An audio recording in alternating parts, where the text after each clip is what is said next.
Welcome to the King Street Cinema podcast. My name's Andy, and we've got a great episode for you this month. We're going to be talking about Bruce Lee. There's a short season of Bruce Lee movies at the cinema. Me and James, the projectionist and co-host of this show, will be discussing Bruce Lee's career and the movies that are being shown. Me and James are also going to talk about Wes Anderson, whose new movie will be on towards the end of the month. Someone who, to me, seems like a new director, but he's been around well over 20 years, and some very, very interesting movies from him. And I've got a newcomer to the show, a local streamer, Martin Briggs, will be talking to me about The Wicker Man, which will be shown for its 50th anniversary, one of his favourite movies. It's great to get him on the show, someone I've known for a very long time, and socially, and I've done podcasts with, and various radio shows. We've crossed paths over the years. Really good to get him on the show. Just going to start with talking about two movies that are on at the beginning of the month. So if you're listening to this, well, actually the end of May and the beginning of June, if you're listening to this, Sick of Myself, which I caught at King Street last night. I've got to say, something I didn't know too much about. I saw a trailer for it a few weeks ago and thought I'd go along. I had a night off. Norwegian, very dark comedy. I've got to say, I really enjoyed it. I put it up in my top 10 films of the year already. I think just a nice little surprise. Very dark humour. It's about a couple who are very competitive. I don't want to give too much away, but it touches a lot of themes about vanity, modern society, unhealthy relationships. Really well acted. There's some surreal moments. Just a nice little surprise, and I would not have heard of it if it wasn't for seeing the trailer at King Street. And I really recommend it. I don't want to talk too much. I actually wish I'd done more research and focused on it more on this podcast, but go and see that if you can. Another movie that's on very soon, and I have already seen, is Beau is Afraid. I'm just going to show you, play you a short bit of, a shorter trailer for that. Now I'll just have a quick word about that before the other people come on the show and we discuss things in more depth. She's very pretty. Is that the type of girl you're attracted to? I am so sorry for what your daddy passed down to you. I wanted a child. I'm visiting my mother tomorrow. Do you ever wish that she was dead? What? Hello? Are you on your way? I'm on my way. It's not safe, is it? I sincerely doubt that. I'm sure you'll do the right thing, sweetheart.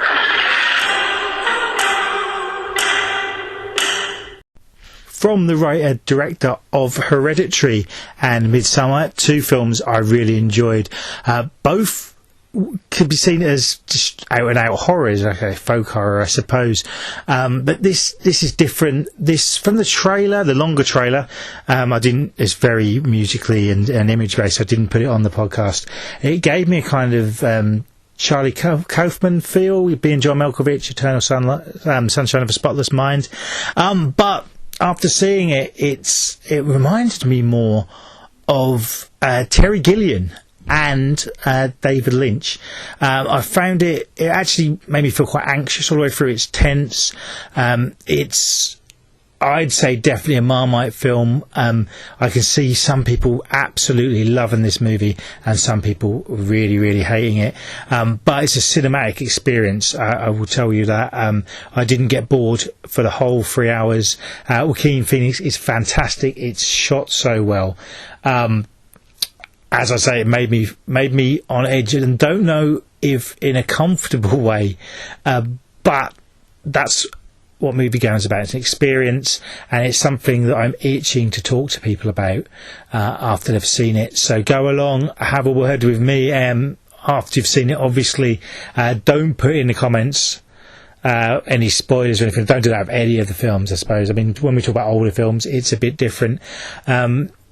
It's a strange one, but I think in a good way, totally different to what I expected. It's an A24 film, which I suppose you never know what to expect, but I do think it's cool that I would class it as a kind of horror, but there's comedy in there. There's so much. It's almost, I suppose it is like an adult fairy tale in a way. Go and see it if you want a trip, so to speak. I think it's one that will divide, but people will definitely want to talk about. And Joaquin Phoenix, I don't think I've ever seen him give a bad performance. The first time I remember him in anything was in the Ron Howard comedy drama. I think it's 1989, Parenthood, with Steve Martin, Rick Moranis. And even as a child actor, he stood out. And obviously, he's been Oscar nominated. He might have even won an Oscar. I don't know. I am a bit backwards when it comes to things like that. I don't know, but possibly for The Joker, which is a movie, another one that divides people, but I really enjoyed. That's a film I think I've seen 4 or 5 times, and I do want to watch again. And I'm looking forward to the sequel to that. And Robert De Niro in that, of course. If you're a member of King Street and got to see the showing for members only of Raging Bull, what an experience that was on the big screen. Fantastic. That's one I hadn't seen for so long. And they're going to be doing that, I think he said quarterly, so that's another 4 films a year with your membership, which can't be bad. Okay, so James is going to join me in a minute, and we'll be talking about Bruce Lee. And here's a trailer for Bruce Lee's movies. It's very noisy, very what you'd expect, this trailer, so bear with us. I just wanted you to get the feel of these movies before we talk about them.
James is with me. He's back. Hi, Andy. Nice to see you again. And you, sir.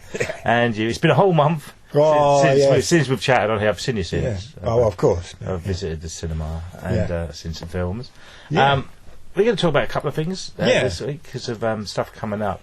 Not so much individual films, but we're going to talk about a director and a star, and also a director, I think, wasn't he? Bruce Lee directed? He did, at least one of his movies, and the one that he didn't finish. He was in the process of making. Yeah. So in a bit, we're going to talk about Wes Anderson because he's got a new movie coming out. But first, we're going to talk about Bruce Lee because it's like a mini season of Bruce Lee. Yeah, really. I mean, it's pretty much most of the films that people know of him. Yeah. You know, the few he made before his death, basically, him starring kung fu movies. So we've got The Big Boss, Fist of Fury, Way of the Dragon, and Game of Death. Yeah. And I just talked a bit. I mean, growing up, we grew up in the 90s. Yeah. Bruce Lee died in 1973. That's right, yeah. 1973, so nearly a decade before either of us were born. Yeah. And he's still here. He's still everywhere. He is the most iconic martial artist of all Without time. question. I think because martial arts internationally has become even more so, massive. It's so liked and respected and recognised now, and has been for decades. But it still continues to be so. And I think Bruce Lee, though, is still considered to be, I think, like you say, the most iconic figure.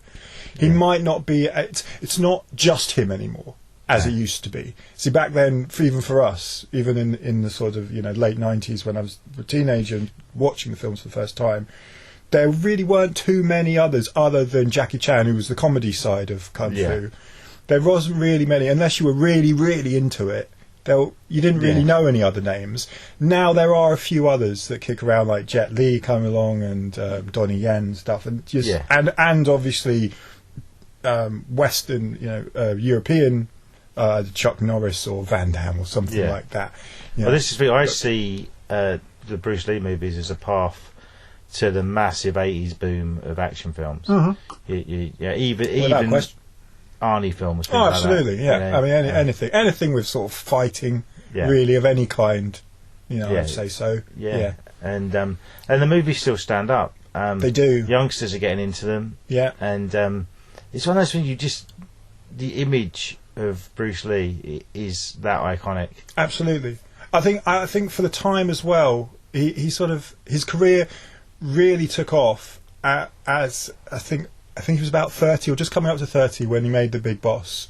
So he'd been involved. I mean, we could talk a little bit about the history of Bruce Lee as far as his career is concerned, anyway, because his career in films and television is from day one of his life. He was in films, and he was even in starring films by the time he was 9 in China. But they weren't kung fu films. They were just sort of dramas and things. So he had a career built, in China, and he understood the craft of being in films and working in movies. But then his kung fu thing was separate.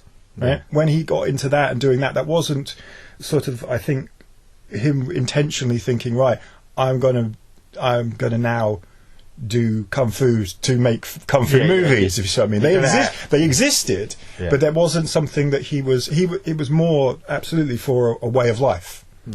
And so when he was in America and he was teaching and training people, that was separate to film. But then he was in the Green Hornet, which is fantastic. That's the thing that really propelled him as and he was using in the Green Hornet his own martial arts style, and it was the first time, I'm pretty sure, that Westerners, or certainly in America anyway, had ever been on television been introduced to that style of fighting, right? So an Eastern style of fighting. So there's the famous scene where he fights Burt Ward. For Robin. Because in the crossover episode. That's right, Batman. And it's sort of pretty obvious that Bruce Lee could have killed him. Yes. Indeed. And that's quite funny. And if you haven't checked that out, and if you found, a lot of people still aren't really aware of it, the Green Hornet. It's basically just like the 60s Batman, but with the Green Hornet. Yeah, absolutely. Yeah, he plays Chaos as the sidekick to the Green Hornet. He's not the Green Hornet himself. Yeah, he's the Robin. Yes, he's the Robin character, So don't accidentally watch the Seth Rogen version. No. Well, I haven't seen it, so I can't really comment. But don't accidentally watch it. Okay. But so that was very important for people to know his face here in America, at least. But his kung fu was sort of getting knowledge, getting known, but he wasn't a starring person. He wasn't like the face yet, because it's weird to think now, but that whole thing was just foreign, as it were, to people. They had no idea. Just the concept of it was almost nothing, right? Except for real, hardcore people who are into it. But as far as it being like something that you'd have on television and something that's being believed, we're gonna, have that as the show. It was not a thing, So it's funny thinking about that now. And by the time we get to the end of the 60s and beginning of the 70s, where he's, like I say, coming up to 30 years old now, and he dies at 32, by the way. So it's crazy to think that, in this very short time, he made, like say, 4, almost 5 films, which are now seen as some of the most important films in martial art movies. It shows how important they are, because people think that he made more. Yeah, absolutely. He was in other films. Yeah. They think he has this huge, long career of making kung fu movies, and he doesn't. No. It's 2 years. Yeah. Yeah. Of 3 years. Yeah. Four finished films, and then there was Game of Death. Game of Death, which they shot, I don't know how much footage, but I think only something like 11, maybe 20 minutes, something like that. I can't remember the exact, but very short amount of time is because the film ended up being released well after, a few years after, it was like 78, with using almost entirely through footage of other films and stand-ins. But yeah, with, I don't know, like I say, maybe 20 minutes of footage of Game of Death that was filmed. This is one, I'm not sure if I've ever seen it. My history to them was much like when I was a kid watching Hammer and even Godzilla films, was being very young and videoed them at night and then watching them the next afternoon. And I didn't take much in. I would have been probably 12. Yeah. And I've been back and watched The Big Boss again, and Enter the Dragon, definitely. Big Boss was the first one of his. I remember the first one of his I ever saw. I was very young, and I was like, it's an 18. I'm gonna. Yeah. And this is something with these movies now. I mean, they've still got those certificates, just to go off a bit. But I don't think there'd be 18 certificates now at all. It's a funny one. Big Boss, maybe. There's some stuff in the Big Boss that's quite gruesome, which might still give it an 18. But you're right. The main reason why they were given 18 certificates was because the influence that they didn't want it to have on the youth. Yeah. Because it is very infectious. Yeah. When you watch Bruce Lee fight, you want to. That song, everybody was kung fu fighting, is no joke. People were. Have you seen the episode of Steptoe and Son, where Albert goes to see one of the films? Right. And, I don't think I have. It's a later on one, so it would have been I saw some later ones. Sort of 70, around the time he died. Right. So Albert goes to see Bruce Lee films on the quiet with probably money of Harold's anyway, but they're getting threatened by these gangstery types. So basically, the end scene is Albert and some other old men doing kung fu, beating these gangsters up in Bruce Lee style. Brilliant. It is. I think it's really funny. It's not one of the classic episodes. Almost like but it's good. But that was a thing. That's what I mean. It shows the fact that in the UK on this sitcom, it's not like now, like The Big Bang Theory, where they're referencing everything. So it must have been so big. Oh, it was. For them to, I mean, it was obviously before we were even born. But from a historical point of view, yes, it was. It was everyone who was around at the time tell you that. But it was. Everybody was kung fu fighting. It was not everyone, but loads of people took it up. They might not have kept doing it, but everyone wanted to learn a bit about this new thing, because it was completely new and exciting. Yeah, and it's one of those things that to this day, you go to any shop where they sell the big film posters. You flick through that, there will be Enter the Dragon, or just a generic photo of him fighting. T-shirts with him on. You can still get action figures, that sort of thing. But what interests me is, I think still quite a few people haven't actually watched his films. Probably true, because I think a lot of people probably just think it's just corny, just silly, which in a way it kind of is, I suppose. But I like that. It wasn't too long ago I watched Enter the Dragon. I still really enjoyed it. Yeah. I think that's the long, but most of them are about 90 minutes. They're generally around 90 to 100 minutes, I'd say. Yeah, but I think Enter the Dragon's probably an hour 45, something like that. Yeah, probably. But I think they're great action films. Yeah, they are. And they're important action films as well. I mean, like I say, they're well-made films, and it's important that they were, because I think if they weren't, they probably wouldn't be. It wouldn't have worked. Yeah. Right. The people would have gone whatever. Wouldn't matter how good he was. And they'd at the time been considered silly. Yes. Which they weren't at the time. They weren't. No. Like I say, it was a new thing, and it wasn't done for laughs. the movies were made seriously. And today, I'm sure people could look at them and say it is a bit funny, isn't it? Isn't it a bit silly, a bit corny? Well, and it's like been I said, spoofed so much. Yeah, exactly. And a lot of reasons it's been spoofed was like the dubbed versions of them. Yeah. Even in the Police Academy movies, they'd spoof that. Yeah, sure. But also, I think looking back. Well, the dub versions are really the only versions that people would have pretty much have seen, and here, in Britain and in America. Yeah. We're showing the Mandarin versions. Oh, good. Which I'm not sure if they were. It's interesting because I don't know enough about the history of cinema in China and in Hong Kong, which are two separate markets. Yeah.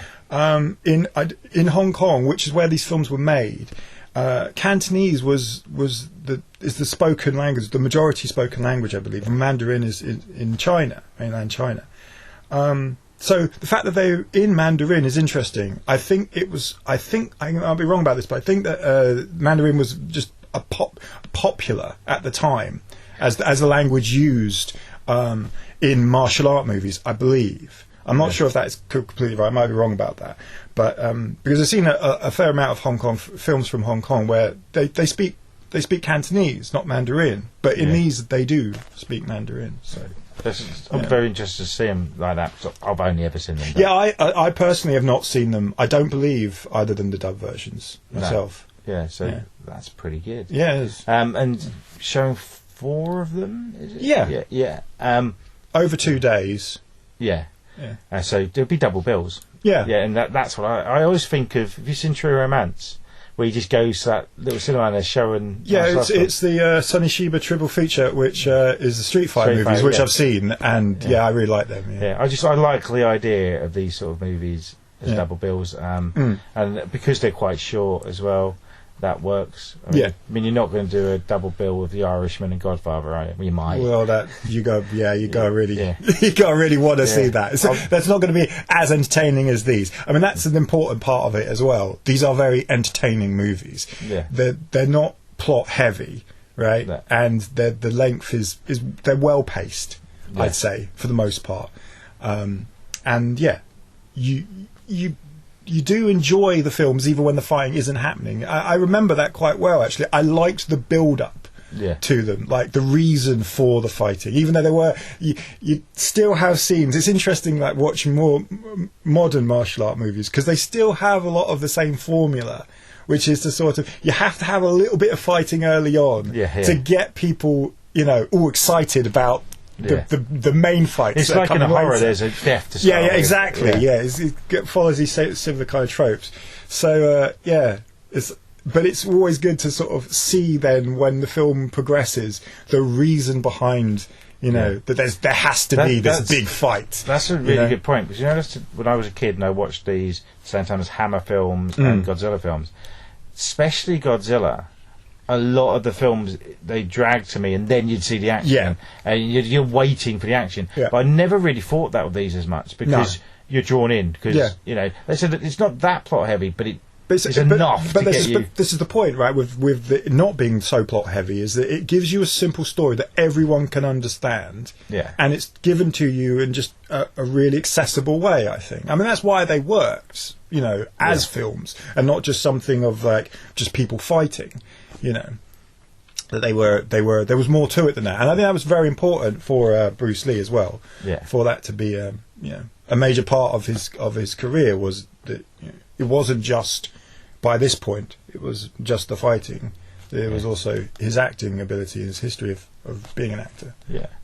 So and that's most recently I can think of. I'd say he's still in pop culture.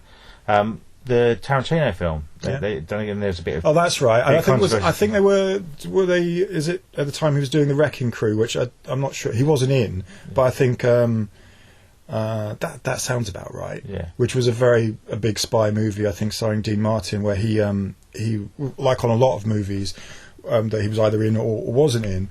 Doing the direct fight direction, so not director of the movie, but he would choreograph the fight scenes. Yeah. But in that he didn't represent him that well, and the family complained. And right. But I think he's almost become, I don't want to say cartoon character, but he's so iconic, and then the myth of him, much like Elvis, there's his image, and it probably isn't what the person necessarily. Sure, no, that's probably true. But that's a sign of how iconic he is. I mean, there's been a movie made about him. Was it called Dragon? Wasn't it, the Bruce Lee story? And I'm sure there's been mini-series and things like that. Probably lots of stuff. I remember as a kid just thinking of like the mythology of the man. Yeah. The early on stories that you'd hear about him were the sort of the conspiracy theories about his death. Yeah. Which I don't hear about at all now, but I remember them very clearly. Yeah. I'm sure there are still loads of people with that we'd have heard more because of his son dying. That's right. So yes. that all comes up again, Yeah. and it's definitely something we'll never know the answer to. Well, I mean, you're right. Of course, I mean you can never know for certain, but there's been enough, actual scientific work done on it, and and even till recently, I think even a couple of years ago, which very much confirm like what happened, and it's a tragedy, but something that's not necessarily unexpected just from when we think of being wrestling fans, of how wrestlers treat their bodies, exactly, and how people do die young because of it. Yeah. And he had I think I'm not quite sure of the technical words, but something with like fluid in the brain building up, and then having seizures and headache, which he was complaining about, and and doing a lot of painkillers. Yeah. So and with that era as well, a lot of it was pre-internet, and it was almost like Chinese whispers, and one person would tell something, and I remember like stories of like when Texas Chainsaw Massacre was banned, and stories about how they used real dead bodies, and all this sort of stuff, and that's all like now. Someone could type out on the internet, and it will be just straight away. No, and there'd be, but then it was just like, and we were kids talking and exaggerating, and of things course. blow up. There's something quite fun about that. I mean, there's something quite exciting about sort of building a world around something that you don't know anything really about. It's fun. Okay, just anything else on Bruce Lee? I'm just trying to. We've got a lot this episode to talk about. Actually, I was going to say, should we pick one of the films and talk about it? But I think just covering Bruce Lee. Yeah, I would say to anybody listening, of course, just you don't need to necessarily go see them all, but check out at least one of them because, and it doesn't matter which one because they're not connected. You can just switch on whichever. And I reckon with an open mind, and maybe you've never seen a martial art movie before, but just from a historical context, they're brilliant. They're wonderful films. And I can't imagine that someone who's just not interested in cinema in general wouldn't get something out of them. Yeah, and to be honest, if you're an action fan, absolutely, even stuff like Fast and Furious and things like that, it's the action on screen, the fun of it. Yeah. Even though they're quite violent, it's still fun. You know what I mean? And I'd say go for it, and it'd be interesting to watch one of these films. I mean, I've seen that bit before. I've seen that bit before. Yeah. Not necessarily that actual footage, but influencing as well. Oh, of course. I mean, the influence of the man on everyone involved in those, in martial arts is just bar none. And one last thing, because your knowledge is better than mine. Is it true that in one of the films he was so iconic that Chuck Norris actually pretended to lose to him? Okay. It's an interesting version of the events there. Yeah, Chuck Norris is in one of the movies, and Jackie Chan is as well. Yes, where he early on in his career, indeed, I think he was, a stunt double coordinator as well, working on the movies. Yeah, and it is what started Chuck Norris's career. Absolutely, yes, which we were all grateful for. Yes. Excellent. Well, I'm going to probably play a trailer or something now. Yeah. And then we'll talk about something else in a minute. Let's talk about Wes Anderson. That's we'll have your two bits together. Yeah. Hello. We met before. I'm the mother of that cookie trooper who idolizes you. I know. Thought you might not recognize me out of uniform.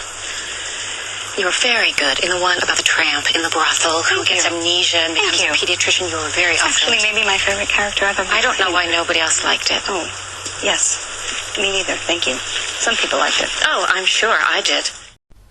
So, Wes Anderson? Yes. Iconic director. Indeed. Who has been doing films now for a few decades. It's since the 90s, 96 with Bottle Rocket. Does he still seem like a new director to you? Because I kind of no, you don't. I suppose for me, I still feel like I'm a teenager, and my first exposure to him was Rushmore, right? Which I think a lot of people's was. Right. I don't know about you personally. I don't think I saw Rushmore first. Royal Tenenbaums, when that came out in 2001, that was the first film. Was that his next movie? Yes. Yeah. That was the first one I saw of his. Yeah, that was the first. I reckon that would be the first one, at least in Ipswich, to be shown at the multiplex cinemas. Right. Rushmore was shown at King Street when it was the Film Fair. I remember that because I was studying media at Suffolk College, and the year above me went to see Rushmore, right? And that annoyed me because I wanted to see it, and maybe that's what. Because when I did see it, I really enjoyed it. I definitely heard of it, but I just hadn't seen it. The Bill Murray connection is why I wanted to see it. Right. And it was for that time was a bit of a different role for Bill Murray. It was one of his first. He had that serious stage, which he's sort of half still in. 'Cause he still appears in most Wes Anderson films. Are we going to say that Wes Anderson films are serious in that sense? No, but his role was more. Yeah, I get right. So it's not so much broad comedy. Yeah. More. Okay, it's his first. Well, that's not serious, but indie film, really. Yeah. Oh, I mean, other than things perhaps he'd done like really early on in his career, absolutely. I think by the time he become famous like he is, that would probably be his. Because it was around the time he was doing things like Larger Than Life and The Man Who Knew Too Little. You can understand why he probably wanted to try something else, something different. And I see that as the stepping stone for him doing things that he's now really well remembered for. Like Lost in Translation and Broken Flowers and things like that. Yeah, so like working with Jarmusch and Coppola and things. Yeah. And they're all friends, aren't they? I think it's like Wes Anderson, Coppola, Jarmusch. I think they're all mates.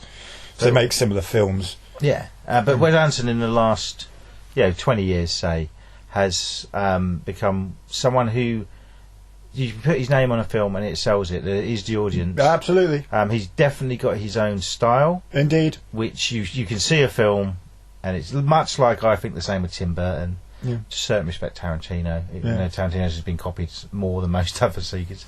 And he puts his stamp on films. Yeah. And I think I've seen every film he's done there. Really?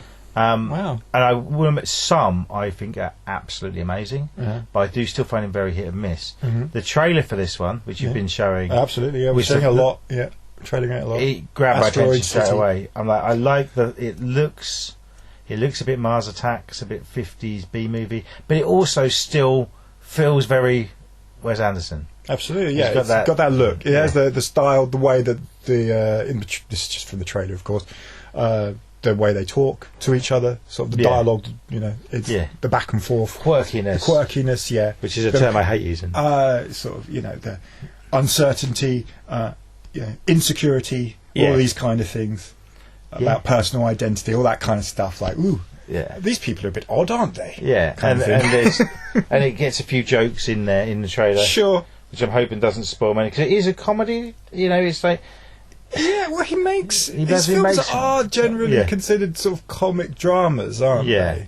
Some more tragedy. I'd say something like Grand Budapest Hotel, which I think's my favourite. Right. I'd say is a comedy. It's just there's a lot in there that there's big laughs in that one for me. I think you're probably right. I have not seen it since I saw it the first time. Yeah, I have not seen it since. So right. And he's also dabbled into animation. I was at Isle of Dogs and Fantastic Mr. Fox. Yeah, which I remember Fantastic Mr. Fox coming out, and there was a bit like people didn't know what to, because you'd think a Roald Dahl one it would be done, in the style of say the Super Mario Brothers film, what just come out, sort of.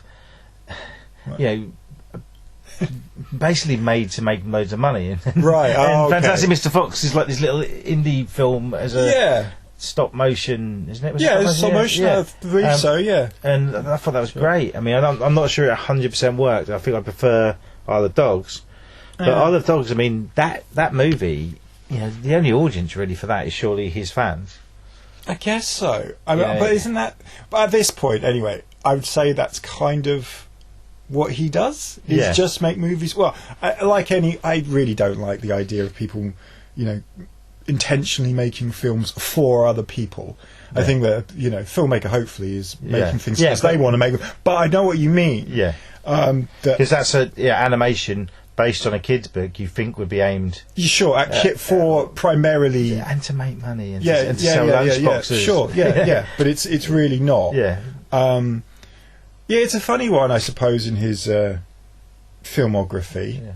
It doesn't quite. I think for most fans, real hardcore fans of his, that's the movie that people generally don't particularly like as much as the others. But probably, if you look at it, one of the most successful ones. Yeah. But that's how it tends to work with these. But remember, the Royal Taliban's was just a big film when it came out. There was the enthusiasm from Rushmore, which had built already a cult status. Absolutely. Then it had that big cast. It's the ensemble thing. He's very good at this. At creating a sort of family. It's a family-themed film anyway, Royal Taliban's, but I mean family as in working family.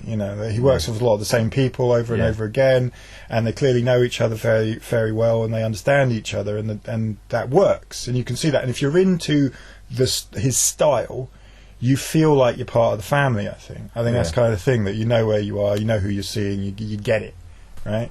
And I think for certain people that probably is a bit annoying. For others, like I say, it's something really nice. And as I mentioned, going back to Bill Murray, the only thing I really liked the new trailer for the new film, but no Bill Murray. I was like, what's going on? But Tom Hanks is in it, maybe Tom Hanks has joined the family, maybe married into it or something. But he's got. I like the mix of, and the only person who I can think of who's done this over the years is Woody Allen, where you get the older actors, established, big names, and new up and coming, throw them in a film to that level. It's like sometimes you'll get an old star who'll be the dad, that'll be De Niro, and then you get the more younger star back, Ben Stiller as it was then. But there's a big cast, lots of actors, and some you haven't seen for ages. Sure. Like this new one's got Ed Norton in. I can't think of. He's been about, but he's not the name he was. He's always, even for me, apart from obviously that point in his career, which was pretty much the beginning of his career, where he's seemingly in everything, or everything that was big anyway. He's always been, since then, I think, quite low key. I think that's just the way he likes living his life. I think probably on sort of not making too many movies and not making stuff that's because he was in a lot, and then he directed. Was it Keeping the Faith and things like that? So it seemed like he wanted to sort of almost take over Hollywood, and now he stepped back. Well, that's interesting. Just don't want to go off on a tangent, but what you just said about what is sort of take over just reminded me of when he was in American History X, and a film that's quite controversial themed. He wanted he personally. He is the actor, main star in the movie. He's not the director, and he's not, as far as I'm aware, was involved in any of the production. He somehow got past the director, snuck into the editing room with people who knew what they were doing, and had the end edited in a way that he personally wanted, against the wishes, even knowledge, in fact, of the director. And that is a film that everyone knows. Yeah, and that was before, like you say, before he was a big name. Well, he'd been nominated for an Oscar at this point, which was his first film. So already he's sort of like, I'm a face now. Oh, I've got loads of roles coming up. I'm in loads of movies. And so I suppose an attitude of, I know better. So this idea of him wanting to take over, probably not untrue. But he seemed to, after that, in the beginning of the 2000s, sort of calm down.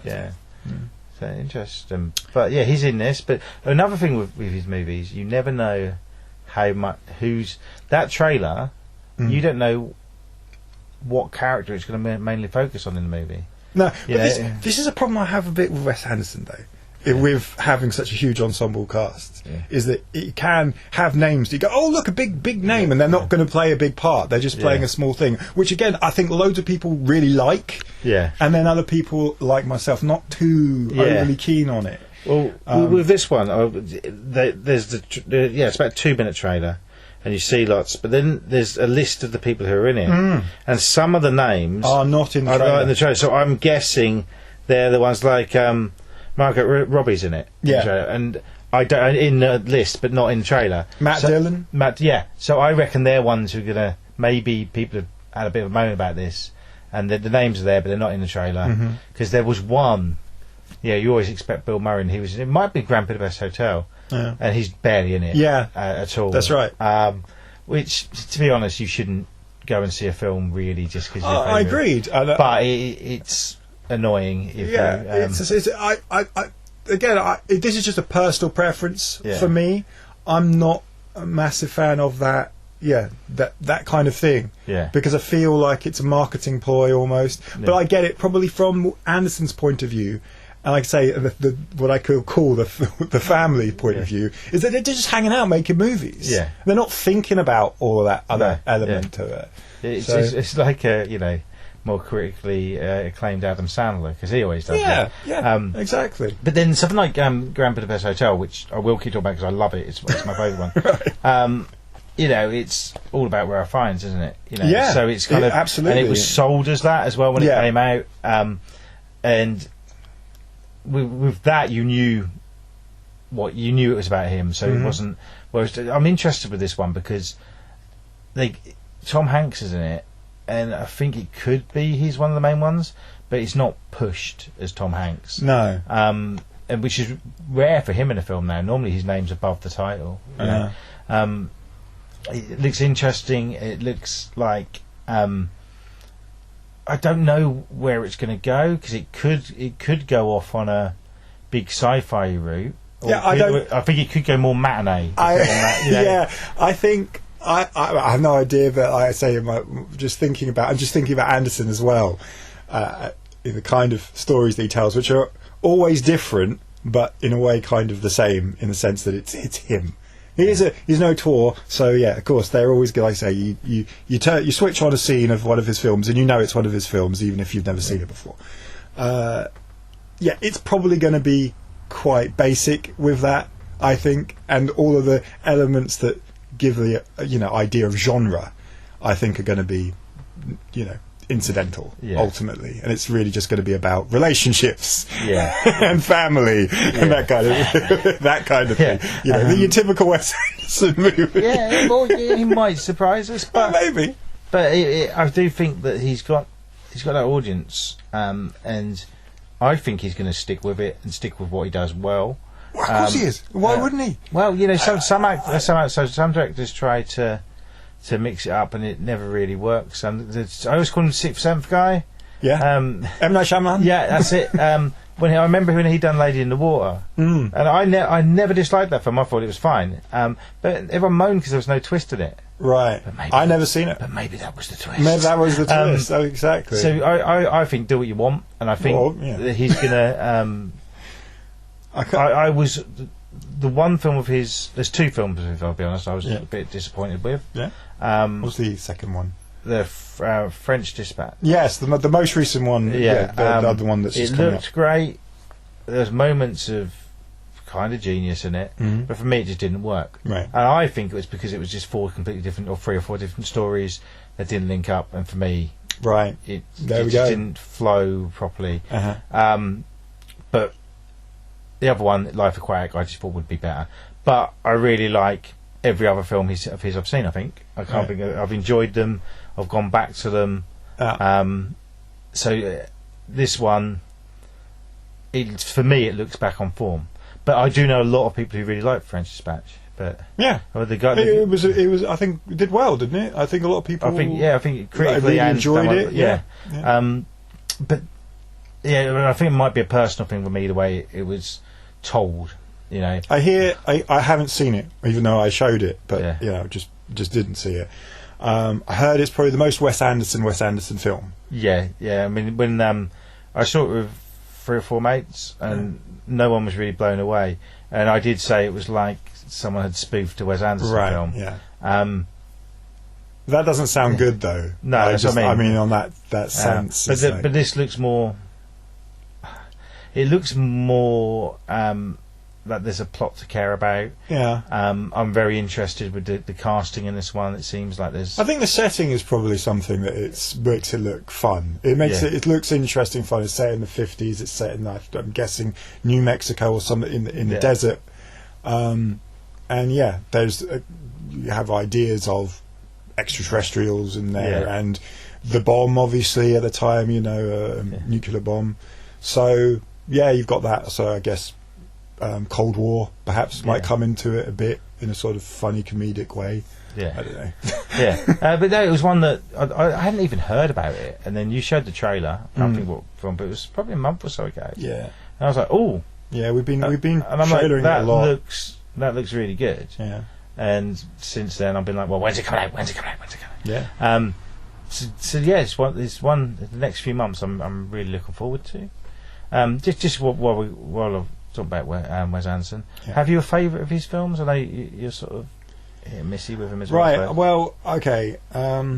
Tricky one for me. I'm probably going to have to say the one that probably is the least favourite, which is Fantastic Mr. Fox. I think that's the one that I've enjoyed watching like the most, because mostly with the others, though I see why people like them, and I do think that he has a style that is his, and I think rightfully has a very successful career. It's just not for me. It's just a style that's very much like it doesn't anger me like some other directors who I really dislike. Oh, who? No, I'm not going to do that right now. But it just pause it. But no, in all honesty, it's a sort of a thing that I look and I go, oh right, there's a new Wes Anderson film. That's cool, but I'm not going to go see it. Yeah. That's basically it. Yeah. So we'll be. I will quiz you if you have seen it. In a few episodes time. Or if I really like it, I'll bully you into watching it. Okay. I mean, this is not an unusual thing for me. I have been made to watch Budapest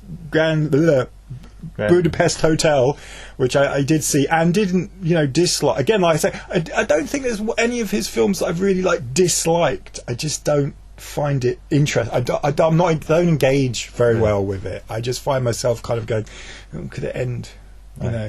Just I'm not into it. So that was one of them. Everyone said, "Oh, this is brilliant, and you're gonna love it." And I did. Oh, you should never say that. Yeah, you should say, I think it's really, really good. Yeah. I would like to see your opinion on it. But this is it. I think because I'm such a film guy, and Wes Anderson seems to be a director for film buffs. That I was going to just like his movies. That's what people just thought. And it didn't work like that. So I'm a bit like that with horror. If someone says, "Oh, that's a horror, you must like it." And I'm like, "Oh, I don't." Is my response to a lot of it. But I mean, it's I don't know. It's strange. I think it's a taste. I do think it's a required taste. His movies. I don't think he's not mainstream. But he works in a kind of area that sort of borders on the two. Like Woody Allen used to. Like Woody Allen, exactly. Yeah. I mean, this is one that also just sort of there was a trailer. Normally with a film, I'm hearing about it. I remember. I didn't know until we had the trailer. Yeah. I didn't. And Isle of Dogs I heard about for years before. Yeah. And that's another one I like, not just because there's a lot of dogs in it. There is a lot of dogs in it. I thought the humour of it worked and stuff. But I seen that one as well. I thought that was quite funny. We showed that one, and I watched it when we played it. I saw it at cinema. Yeah. So Wes Anderson. That's how soon. I'm not sure if we've actually got a date for it yet. We don't. But as with everything, check out the website. Absolutely. It's not, like I say, we don't have a date for it, so it's not on the website yet, but it will be coming up soon. Yeah. So. On this episode, at some point, I'm recording it all in a funny order. I'm going to be talking to somebody about The Wicker Man. I just want to say that's one of your favourite films, is it not? It is indeed one of my favourite films, and I'm a little bit disappointed that I'm not talking about it. I want to get on record me apologising to you. Okay. But if you ever show the remake with Nicolas Cage, all right, we can do a full review of it. Okay. We should do that on the ACM's Vault Cult, because I love it. It's terrible. Yeah, and you know what? I've told you this before. I did start watching it years ago. We got it out, rented it out, and I think I was like 20 minutes in, and I was like, I can't watch it. So I haven't seen it, so I could do Vault Occult, because it's one that I haven't actually seen. And I'd have to pretend I really like it. But I will say with that, if it wasn't for the fact that it was Nicolas Cage, I'd have probably turned it off before 20 minutes. Yeah. So, yeah. Right, so Wes Anderson. We haven't even mentioned the title of it. I did say it, but we were chatting and I said it, so yeah. So it's called Asteroid City. That's it. Oh, that's another part that's in the trailer, and that's why it's called Asteroid City, because once upon a time an asteroid fell there, so that's cool. Yeah. Asteroids are cool. Asteroids are cool. Welcome, fool. I believe in the life eternal, as promised to us by our Lord Jesus Christ. Sergeant Howie, West Highland Police. I am here to investigate the disappearance of Rowan Morrison. If she existed, we would know. You suspect? Foul play. I suspect murder.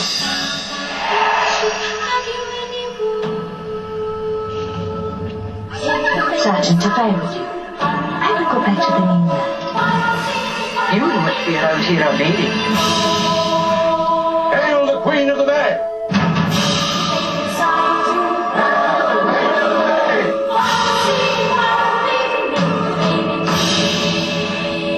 Hagan. Where is Rowan Morrison? Come. It is time to keep your appointment with the Wicker Man.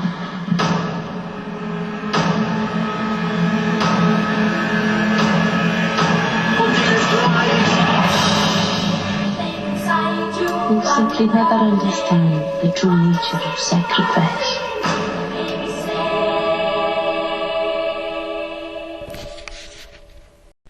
Okay, so I'm here with Martin Briggs. How you doing? Not too bad, mate. Thanks for having me on. That's all right. Yeah, I've been meaning to get you on for a while. We've known each other about 40 years.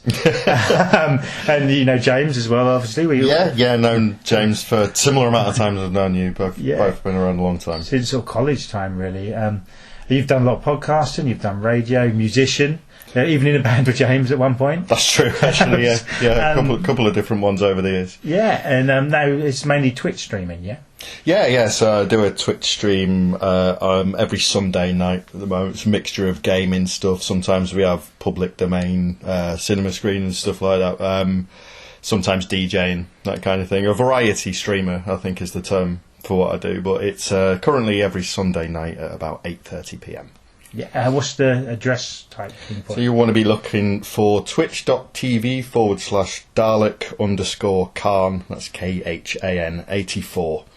The name was supposed to be like a combination of Dalek Khan from Doctor Who, but because someone already had the correct spelling of that from the show, I went with it Khan, like Khan. Yeah, that's right.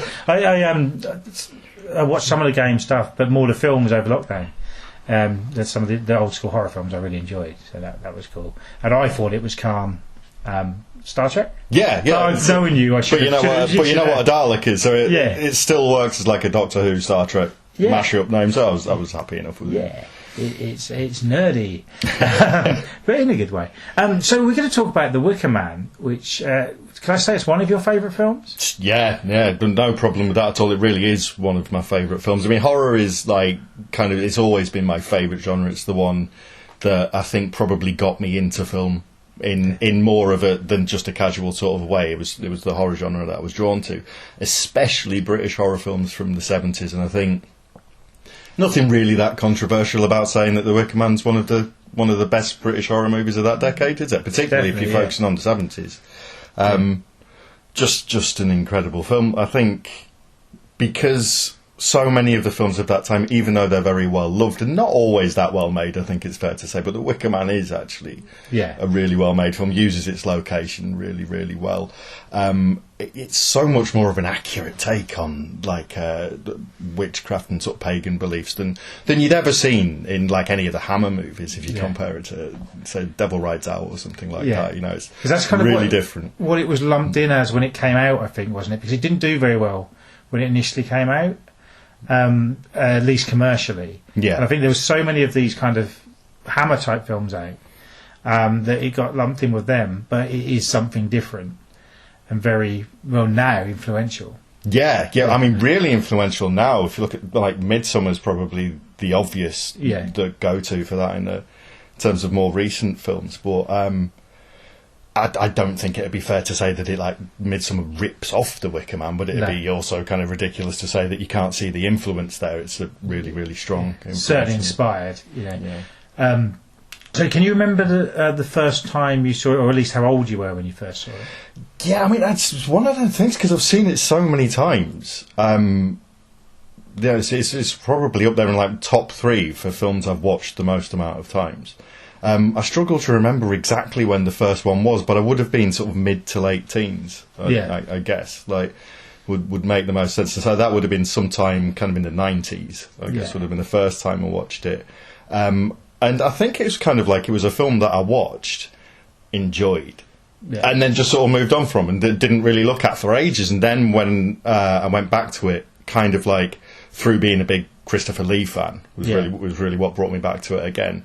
Then it was sort of like watching it and seeing things in it that I hadn't really picked up on. What probably wasn't really old enough to pick up on some of what goes on in The Wicker Man. The first time I saw it. So when I went back to it, I saw like a much better film rather than just one of those kind of occult-themed horror movies I'd seen. Exactly. It's definitely one of those movies that once you've seen it, you watch it again, there's so much, once you know what happens, that you can pick up on.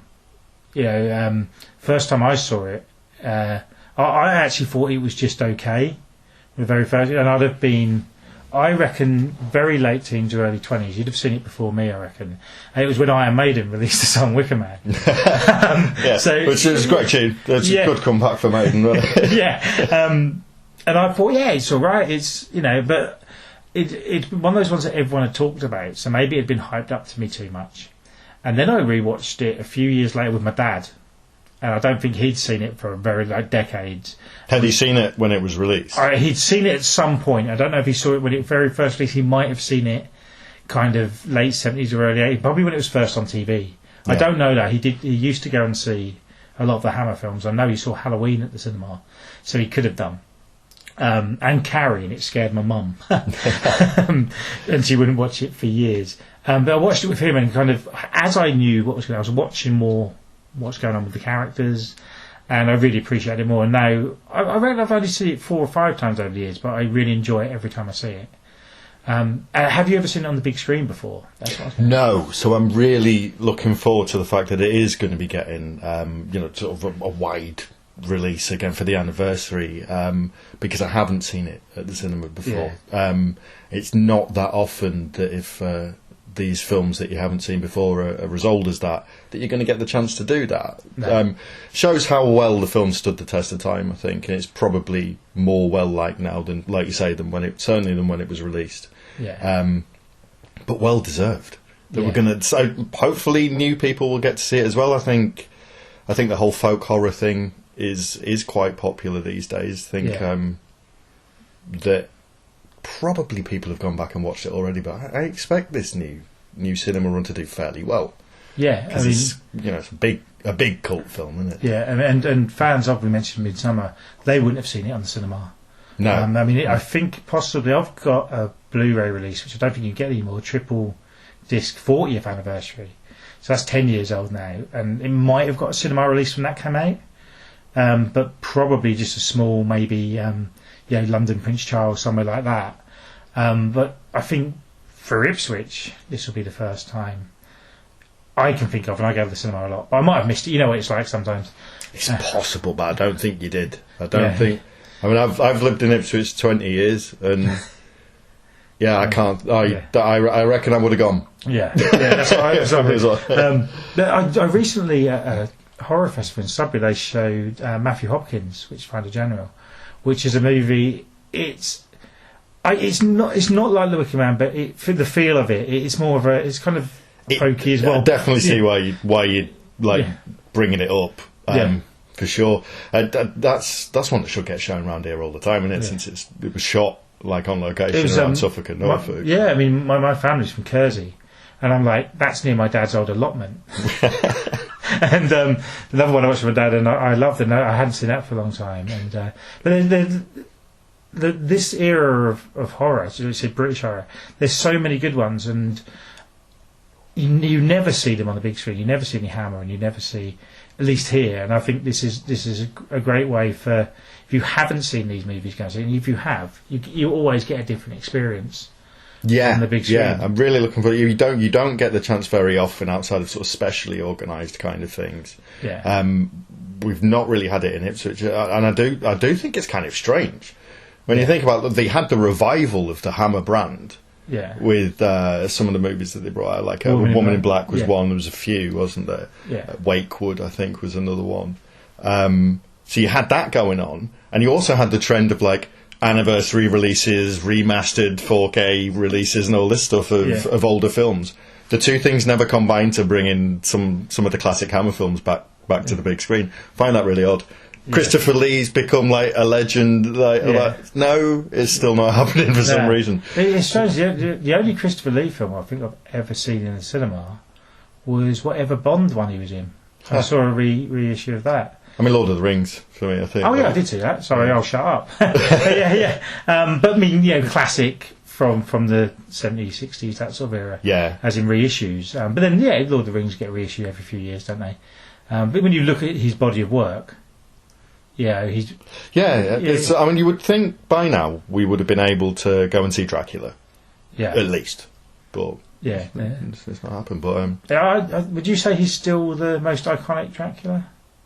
I mean, he is for me, but that's just really subjective, isn't it? I totally understand why people would go with Bella, but I mean, for me, I had 100% seen Hammer films before I'd seen the Universal ones. I went to them like deliberately later on, whereas the Hammer ones I'd just seen. So it's always Christopher Lee for me. And I think like, having said that, even we're talking about Christopher Lee, so you're going to talk about Dracula because it's the iconic role. He's better in The Wicker Man, though, isn't he? It's one of his best performances. Yeah, but also that he's made the character his own. Yeah, there's no expectation of what it should be because no one's played it, and he does it so well. And to me, that's a scarier role than Dracula. And Dracula could be seen as a bit camp. So but Bela Lugosi, was the first. Was he the first? At least first talking Dracula on screen, wasn't he? And that's what it all. But that film to me feels so old that it doesn't seem menacing at all. And I don't think he's even got fangs in it, has he? In the original? No, I think it is Christopher Lee brings fangs to the on-screen Dracula. Yeah, but it's not the Universal Dracula's fault as such. I mean, I've read a lot about.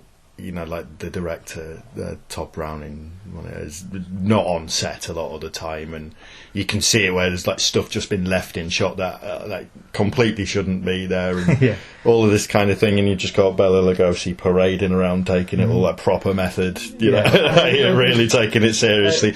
That must have been a crazy film set to work on. If I remember correctly, there's no score over, so it just feels a little flat. It's weird. But then I think the original Frankenstein hasn't as well, but in my memory it has. I don't think it has. I think Bride has, but Frankenstein hasn't. Because it's one of those, they sort of get people to score it themselves on YouTube and that sort of thing. I suppose at the time you had, it was sort of in the silent era, you would have had The Pianist and that, so I suppose it's more common for it's only just after. It is, 31, wasn't it? But back to The Wicker Man. Just to have a couple of questions. I know you haven't seen the remake. We won't mention that. Like I said just before we started, like it's not. I have sort of seen it because around about the time it had come out on DVD, my sister was watching it, and I was kind of quote not watching it, but in and out of the room repeatedly, standing at the back of the room, kind of hate watching it. Because I was already upset with Nicolas Cage over Ghost Rider, so it's like it was a whole thing. But no, I haven't really sat down and watched it properly. Because obviously it's mocked a lot for the bees and things like that. There was different versions. It was when you got its second sort of release on DVD, they took a lot of the stuff out that people had mocked. So I don't know what version you'd have even seen. I couldn't tell. Because it's but the stuff you see on YouTube and that's from it, and they basically got it done so badly that they sort of re-edited it to take out the naff bit. But there was a sequel. Was it The Wicker Tree? Was that right? Not to that, but the same director as the original Wicker Man, a few years around that time. Yeah, I'm not sure. I haven't seen it. Yeah, I think it was it didn't get a very big release, and it was one that he was trying to get made for years. I should have properly researched this before we got it. If I'm wrong, I will put in the notes with the podcast. But that's one I'd be interested in seeing.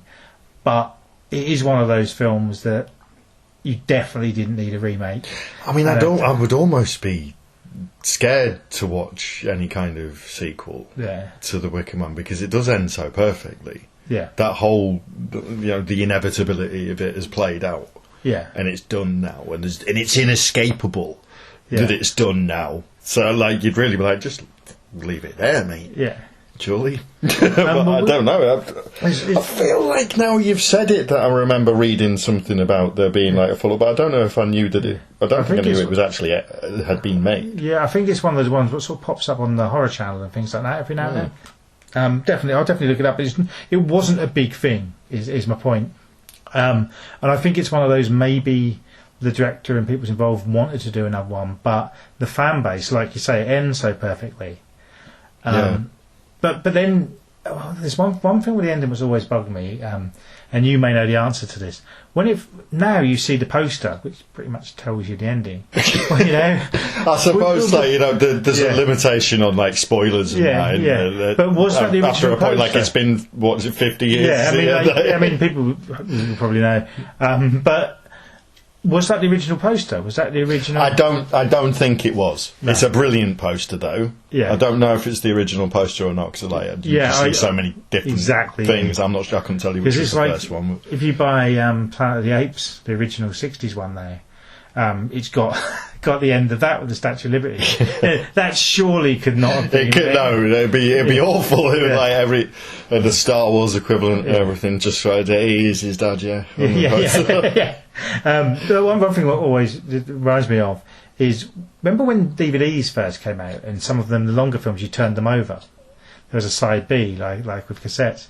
A mate of mine had the original release of Shawshank Redemption, and when it ended it said please turn the disc over, but while it said that, it was him escaping on the little title screen. So if you hadn't seen it, I suppose it gives away the ending. Oh no! So I really hadn't thought that through. No. I think it's just assuming everyone's seen it, but you can't. Even though we've not given away the ending to The Wicker Man, I think most people will have seen it or know, like we did probably before. No, all we've said is it was always coming, and there was nothing you could do about it. Have you got? Firstly, you don't know if I've got things. Do you think it's a musical, like the director has said? This is a tough one. I'm not going to say it's a musical because when I watched it, I didn't think, you remember that horror musical, The Wicker Man? That's not what I thought. But I can see you can make an argument for it because there's quite a lot of music in it, and the music does play a really sort of central role in the film, doesn't it? I mean, are we saying that people really do just stop what they're doing and burst into song then? If The Wicker Man's not a musical, because that was quite a bit in The Wicker Man, didn't it? Yeah. And then, I don't know, maybe for those people that is normal. Yeah, you don't know. I mean, but I'd say you're not wrong to think it is, but you're not wrong to think it isn't. I can definitely see that you can make a case for it. There's way more of a case for The Wicker Man's a musical than Die Hard's a Christmas film. So. Exactly, yes. That's what I was about to ask you. That it could be the director was kind of laughing along with it, and then it escalated like with whatever Die Hard. I'm not going to go off on that. Die Hard the musical would be good though. I was going to ask you your favourite scene from it, but that might give away parts of the film to those who haven't seen it. Is there anything you can mention that won't be to give you away? I mean, I really like the maypole scenes. Yeah. And that's not giving anything away. You must know that sort of carry on. I mean, I'm trying really hard not to say naked Brit Eklund dancing about the place, to be honest, mate, but I think it probably has to be that. Fair do. But it is great. It is a great scene, and it's really it's not just that. It's a really important scene in the film as well. I like how angry he is when he goes into the school. That's my favourite thing. But it is a classic, and it's only is it about an hour 35 or something? It's not like... But it feels like there's a really fully fleshed out plot definitely. Because it has its story to tell, and it tells it. It's not like a lot of films nowadays where they've got about 10 stories to tell and they try and do all of them in about 2.5 hours. Yeah. They just tell that one story really well and they explore everything that they need to. And it doesn't... I suppose it doesn't overtell itself either. It never... No. You never sort of feel like it's over explaining what's happening, but at the same time you start to get more and more of a sense of what's going on, because when it starts out it's just this cop's going to investigate a murder, isn't he? Yeah. There's been a it's so well paced the way it goes from that to what it, if you look, it's all set on the island, but the first scene compared to the last, almost like a different film, and it's evolved into that. And that's great filmmaking, I think. So. You just feel like you're being drawn into it as much as he's being drawn into it. You go along with it, don't you? It pulls you along with it. It's almost a cliche of he is the audience, Yeah, definitely. Yeah. We're definitely going along it with him. And it's one of them films because of that, if there was any film I could go back and watch again for the first time, this would be a strong contender for it. Because you're never going to have the first. You know what happens now, the way it goes. But even if you'd sort of worked it out at midpoint of the way through the film, if you knew nothing about the Wicker Man, I don't think you'd know what was going on just from say it's 1973. You've gone to the cinema to watch it. You sat down. You don't. That's a great thing because we can't go into watching it now with no knowledge. Yeah. But that would have been amazing, wouldn't it? To sit down not really knowing what it's all about. It's one of them. Yeah, cult horror movies, and then you get pulled along to it until that ending. It dragged all the way along to that. I suppose the fact that it didn't do very well. I mean, it's like going back to 1973. How could you market it without giving away what happens? Yeah. Do you sell it as a murder? Everybody's going to think it's a Hammer film anyway. That's true. Yeah, pretty much. I mean, to make a trailer for it and stuff would be. The audio for the trailer will be on this podcast. But the only trailer I could really get was from a reissue 10 years ago. So it's assuming people know what it is, I think. Yeah, so it's not the original. Yeah. If there was a trailer, I don't think. Well, there might have been sometimes they've just done 30 seconds of the film as a trailer. They used to do that sort of thing, didn't they? But yeah, so is it in your top 5 films, would you say? It's definitely in my top 5 horror films. I reckon it's probably in my top 5 films. Yeah, because most of what's in there is horror anyway. I'm just thinking there's 4 horror films and then Scooby-Doo 2. Yeah, just and then probably better chuck one in that's not that. So you said you've been in Ipswich 20 years. You used the cinema quite a bit. Can you remember the first film you saw there? At King Street. Yeah, it would have been when it would have been called Ipswich Film Theatre. Pretty sure the first one I ever saw there was a Michael Moore film in the smaller screen, and it was kind of like a really enjoyable night. I hadn't been there before. It felt quite cool, it being a smaller cinema. I'd never even been in a smaller cinema like that anywhere, so that was good. It was a political film, that kind of thing. Yeah. Slightly embarrassed because one of my college tutors was there. You can tell me when we're not recording who that was. So there was that. I mean, over the years, though, I've seen quite a few films there, and we talk quite a lot about how we're lucky to have something like that in a town like Ipswich, and a lot of equivalent towns to Ipswich don't have something like that. Yeah. So. It's good that we have it. I mean, everything from I saw It's a Wonderful Life there one year, one Christmas. Yeah, it's like they're bawling watching that. Yeah. And you saw Society, the 80s horror film, which is one I've seen quite a few times over the years, but never at the cinema. I'd actually never seen it, so it was great. My first time watching it was watching it at King Street on the big screen, which was really, really cool because it was obviously there are scenes in that are really great to see. full scale and everything, because it's a ridiculously visual film. Yeah, it's mad, isn't it? It's a good film. I mean, like, by the time it had really kicked off to say, I was just sat there like, this is brilliant, mate. But the first sort of third of it, at least, if not half of it, is a bit like Beverly Hills 90210. And then it goes mad. Yeah, then it's a really, really crazy, gross mutant body horror, proper quite trippy, isn't it? Yeah, I love it. Just thinking, one of the first films I saw there, and you might have even been with me, was Nosferatu with the piano. I was in college that time. I didn't see that. I would have loved to have seen it. With the live penis. That was great. Really good. I did see Metropolis at King Street. That was really good. And obviously first time watching that on the big screen. I chose to go and see that over going to watch Atari Teenage Riot. I had a straight choice. Do I go to the gig? Do I go to the film? And I was like, they'll play again. It's Metropolis. Let's go. And has Metropolis been shown since? Do you know? At King Street, I'm not sure. Yeah, since then, I don't think so. No, but Atari Teenage Riot have done a gig, so there you go. It was the right call. Yeah, it was the right call. Excellent. Well, we should wrap it up. Thanks a lot for joining us. Yeah, thanks for having me. If I don't see you before, I'll see you at the Wicker Man. Yeah. Yep. Definitely going to be going to that one. If I remember to bring a dictaphone, I'll get your views after. I always say I'm going to do this, then forget. And I see people like, what did you think? I've gone off it now, mate. Yeah. Excellent. Thanks a lot. Just give your Twitch out again. So it's twitch.tv/Dalek_Khan84. That's brilliant. Thank you very much.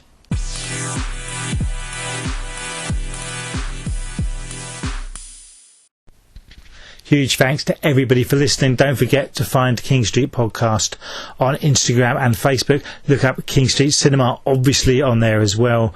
And without spoiling it, let's talk about some of these movies on there. Probably better to talk about the older ones, I suppose, because more people have seen them. A huge thanks to James, as ever. Thanks to Martin for coming on. It was great to have him on this show finally. And I will say we planned on having him chat about a classic horror film for the Halloween special, but that film was never shown in the end, so hopefully that'll be shown next year and we can get Martin back, if not before. Always great talking to him, and we go off on one about different things in films, but I like that, and it's about the conversation, isn't it? So that's great. We'll be back within the month with another episode. I think it all depends what's showing and what we can talk about, but I do know one of the movies shown in July, and it's a big one. A classic, getting a special screening, which I will definitely be talking about in depth. I don't want to say what it is yet, but keep an eye on the socials for that. Also, I often forget, and I shouldn't, a big thanks to the PVG players for doing our theme. And they'll be on talking about films again soon, I'm sure, because if you're on Letterboxd and you've got them too, there's a lot of reviews from them guys, and always got something interesting to say, which we need on here with me, who just repeats himself quite a lot, and I do apologise for that. But speak to you all soon. Thanks a lot.